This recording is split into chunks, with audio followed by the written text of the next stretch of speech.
Dali, Quimina, Mexi Mariel Pérez Carrera. Quimina, Evelyn Duarte Pérez.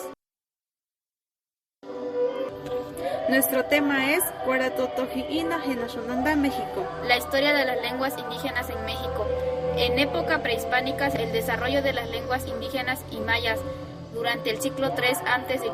y XVI después de Cristo, las lenguas mayas y náhuatl se desarrollaron y se convirtieron en algunas de las lenguas más importantes de Mesoamérica. Imperio Azteca 1325 a 1521, el náhuatl se convirtió en la lengua oficial del Imperio Azteca y se extendió por gran parte de Mesoamérica. Diversidad lingüística. En Mesoamérica, antes de 1521, existían más de 100 lenguas indígenas en Mesoamérica, muchas de las cuales todavía se hablan hoy en día. Después de la época prehispánica, seguía la independencia. Esto es la promoción de la lengua española en el año 1810-1821, durante la lucha por la independencia. La lengua española se promovió como la lengua oficial de México. Surgió la marginación de las lenguas indígenas en el siglo XIX.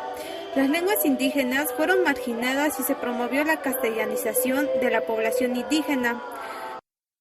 Represión de las culturas indígenas, siglo XIX. Las culturas indígenas fueron reprimidas y se intentó erradicar sus lenguas y tradiciones.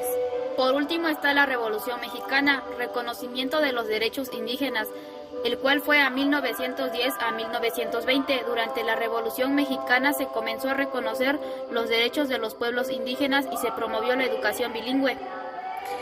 Esto era la creación del Instituto Nacional de Antropología e Historia, 1939.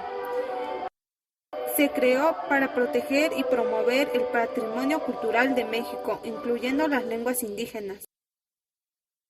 Promoción de la educación bilingüe, mediados del siglo XX. Se promovió la educación bilingüe para reservar las lenguas indígenas y promover la inclusión